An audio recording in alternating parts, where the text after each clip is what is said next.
Magandang araw sa inyong lahat. Ako nga pala si Mary J. Ramos, ang napiling mag-voice over dito sa aming mga videos. At ito nga po ang aking mga kagrupo dito sa ginagawa naming diorama. Trisha May Domingo at si Kerico Lubusta. At ito nga pala yung materials na ginamit namin sa paggagawa ng diorama. Para makita nyo yung ginagawa namin, nilipat ko nga pala yung angle ng camera. Kitang-kita nyo naman na nagtutulungan kami sa paggagawa ng diorama. Ang totoo niyan ay nakapagsimula na talaga kaming maggawa, kaya lang nalimutan namin mag-video. Kaya pala mag-isa akong gumagawa dyan dahil gusto ko magkaroon ng exposure dito sa video. Charot! Kami nga pala ay inatasan ng mga parte-parte sa paggagawa nitong diorama. At dyan nga ay sinamahan na ako ni Trisha dahil gusto na rin niya ng exposure. Joke only! Tinulungan na niya ako para mabilis namin matapos agad yung mga part namin. Another day, another paggagawa na naman ng diorama at another pagpapanggap na naman sa video. Mapapansin nyo, wala pa dito si Trisha dahil naliligo pa siya. At ito na nga, tuloy-tuloy na nga po pala paggagawa namin tatlo para matapos naman agad namin. Ito, ganun pa rin, gumagawa pa rin kami pero nilipat lang namin yung angle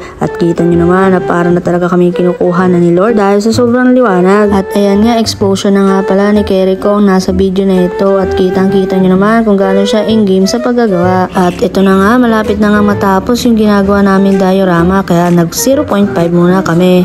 Another video, another kaplastikan na naman, o joke only. Ayan na nga po't malapit na talaga matapos yung ginagawa namin. And tada! This is the finished product! Oh my God! Wow!